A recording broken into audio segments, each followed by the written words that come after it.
AB Channel. Tun, hari ni saya nak beritahu dengan Tun. Jadi tak payah nak sembang, duk kata Datuk Seri Anwar lebih teruk. Datuk Seri Anwar tak pernah guna SA, tak boleh tangkap orang sesuka hati. Tapi Tun buat benda tu. Dakwaan Tun Dr. Mahathir yang mengatakan bahawa berlakunya pendakwaan terpilih berhubung dengan siasatan ke atas anak dia dan juga anak Tun Daim, isteri Tun Daim serta Tun Daim itu sendiri. Jadi beliau hari ini menuduh seolah-olah kerajaan Datuk Seri Anwar Ibrahim ini tidak mengamalkan reformasi. Kononnya lebih teruk daripada zaman pemerintahan sebelum ini. Dia nak cerita sebenarnya tuan-tuan. Kononnya dia lagi bersih daripada Datuk Seri Anwar Ibrahim. Tun, hari ini saya nak beritahu dengan Tun. Tun tak tonton ke apa yang Tun buat ketika Tun menjadi Perdana Menteri 22 tahun? Tun tak tonton ke apa yang Tun buat ketika menjadi Perdana Menteri 22 bulan? Saya tak nak cerita tentang 22 tahun sebab saya dah cerita banyak kali bagaimana Tun dengan sewenang-wenangnya memenjarakan orang menggunakan Akta Suka Hati Aku. Akta Ikut Suka Hati Aku, ISA. Saya kena bukan sekali Tun, dua kali.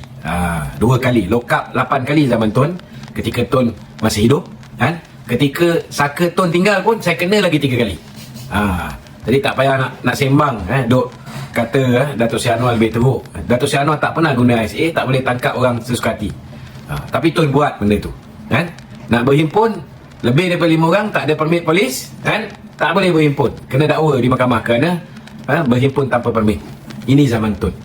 Saya nak beritahu dengan Tun, ketika Tun menjadi Perdana Menteri 22 bulan pula, apa Tun buat kepada Datuk Seri Zahid Hamidi?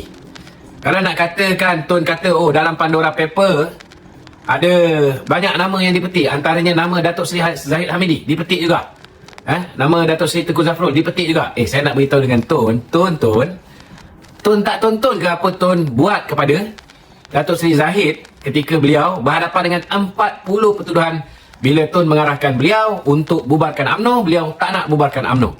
Saya nak beritahu, saya mengikuti, saya duduk dalam mahkamah ketika kes ini. Bila saksi pihak pendakwaan mula-mula dakwaan ditanya, dalam report SPRM itu ada 2 nama yang disebut. Laporan SPRM ke atas Datuk Zahid ialah laporan SPRM ke atas Hishamuddin Tun Hussein dan nama kedua ialah Datuk Zahid. Tapi bila ditanya kepada pegawai SPRM, kenapa hanya Datuk Zahid disiasat? Kenapa Hishamuddin Tun Hussein yang semua orang tahu bantu Tun untuk tarik 16 orang tidak didakwa? Tun, saya nak beritahu Tun yang tak tonton,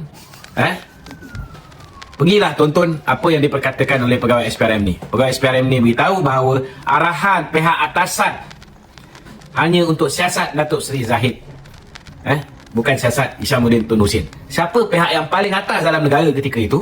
Bukankah Tun? Itu pertama. Yang kedua, bila David Tan daripada UKSB ditanya oleh peguam Datuk Zahid, iaitu Datuk Zaidi, dia mengatakan dia kata ini amalan biasa. Zahid, Datuk Zaidi bertanya, siapa lagi yang dapat? Jawapan daripada David Tan ini tuan-tuan ialah pertamanya Tun Dr. Mahathir. Siapa Tun Dr. Mahathir ni Tun? Ada orang lain selain daripada Mahathir Kuti Iskandar ke? Saya rasa Tun pun kenal siapa Tun ni, Memanglah Tun tak dapat secara terus di tangan Tun, tetapi yang tukang kolek ni ialah suami kepada anak saudara Tun sendiri, iaitu Puan Sri Yasmin. Yasmin Groupnya punya bos, iaitu Tan Sri Rahmat. Berapa banyak dia terima? 2.6 million. Orang lain juga ada juga. Macam Pandora Paper, dalam tu ada juga. Siapa lagi yang terima? Ini Muhyiddin Yassin pun terima 1.3 juta ringgit. Siapa lagi dalam tu yang terima? Hishamuddin pun terima. Khairi Jamaluddin pun terima. Hanifah Aman pun ada dalam tu. Syafiq Abdal pun ada nama dalam tu. Tetapi bila mereka ini bersama dengan Tun tak pernah pun dakwa mereka. Betul tak betul? Kenapa mereka ni tak didakwa? Kerana pada ketika itu Tun telah mengangkat Tommy Thomas. Kita mati-mati dah ingat Tommy Thomas ni, orang yang diletak oleh DAP. Sekarang ni barulah bocor hubungan baik antara Tommy Thomas dengan Tun Daim Zainuddin. Dan bila Tun Daim disiasat sekarang, orang yang mempertahankan Tun Daim ialah Tommy Thomas, bekas peguam negara. Jadi Tun, sebelum Tun pergi tonton cerita-cerita lama apa yang Tun buat ketika Tun ada kuasa. Sekarang bila tak ada kuasa, cakap bukan main lagi. Tun boleh terbang. Tak payah duk sembang nak cerita pasal orang lain, mengamalkan pendakwan terpilih. You are the champion tu. Kira okey lagi. Orang lain ni mungkin lah ikut sikit pendakwaan terpilih. Tapi Tun mendakwa orang pun tak ada dulu. Semua ditahan tanpa bicara. Tun menggunakan ASA. Sehinggalah Datuk Seri Najib mengambil alih kerajaan. Perkara pertama yang dia buat, dia hapuskan Akta Keselamatan Dalam Negeri. Tak ada lagi akta, ikut suka hati aku.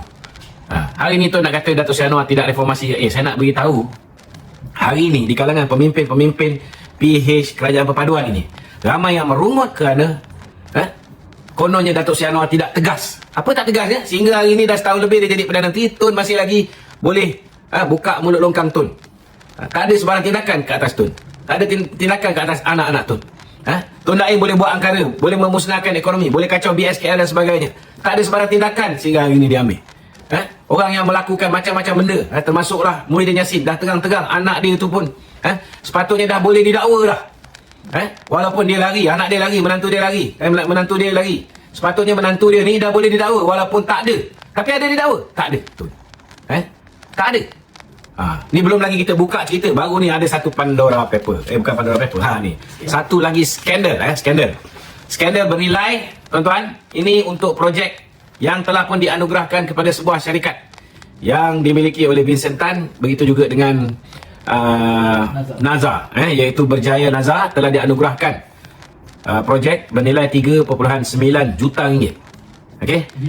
3.9 bilion ringgit. Ini untuk supply kenderaan kerajaan, kenderaan rasmi kerajaan. Bila naik Muhyiddin Yassin, apa berlaku? Dalam tempoh 3 bulan dia jadi Perdana Menteri, dia boleh batalkan kontrak yang dah diberikan kepada Berjaya Naza. Kemudian dia bagi kepada kita pun tahu kroni Tun, cuma Tun Tin Tun, ada seorang lagi Tun Daim. Ada seorang lagi Tun Daim.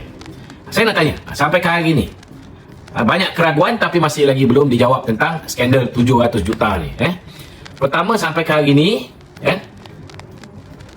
kita lihat di mana kerelevanan pembatalan surat niat LOI ke atas konsortium Berjaya Naza yang telah dibatalkan LOI ni.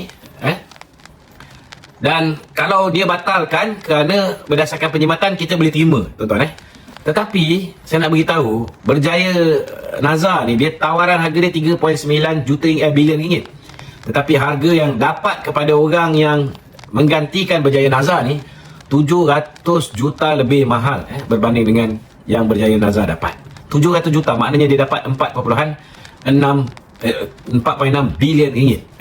Kedua, jika tender tersebut dikekalkan pada konsortium Berjaya Naza, negara berjaya jimatkan 700 juta. 700 juta ni boleh digunakan untuk membantu rakyat ketika ni yang sedang berhadapan dengan masa itulah sedang berhadapan dengan PKP. Persoalan timbul dalam keraguan adalah wujud kepentingan di dalam pemberian tender ni. Mana tidaknya ia berjaya ditukar atas alasan yang kukuh menghentikan LOI syarikat sebelumnya. Sedangkan konsortium Berjaya Naza menang tender kerana tawaran mereka adalah yang termurah di antara semua pihak yang secara logiknya yang lebih murah dan berkualiti lebih baik yang patut dapat. Tapi pelik, yang lebih mahal yang menjadi pilihan Muhyiddin. Adakah 700 juta itu disakau? Ini kita nak tahu. Kita tanya saja, kita tak tuduh. Masih misteri. Muhyiddin ada jawapan dia. Siasatan terperinci sepatutnya dah dilakukan. Dah bermula dah, Tun. Laporan polis telah dibuat oleh Mahasiswa Keadilan Malaysia di 20 lokasi. Bukan satu, Tun. 20, Tun. Dan sepatutnya perlu diteliti semula pemberian kontrak ni. Skandal ni perlu dirungkai untuk mendapat jawapan apa sebenarnya yang menyebabkan Muhyiddin menukar kontraktor ni. Ketiga, tindakan Muhyiddin ini memberikan kepada Spenco juga telah mewujudkan monopoli pada tender kerajaan. Ini satu tindakan yang bagi saya tidak adil apabila tender kerajaan dipusatkan pada satu syarikat saja. Sekali lagi, pemusatan monopoli ini mempunyai syak dan keraguan wujud kepentingan antara Muhyiddin dan dengan orang di belakang Spenco. Kita pun tahu siapa di belakang Spenco ni.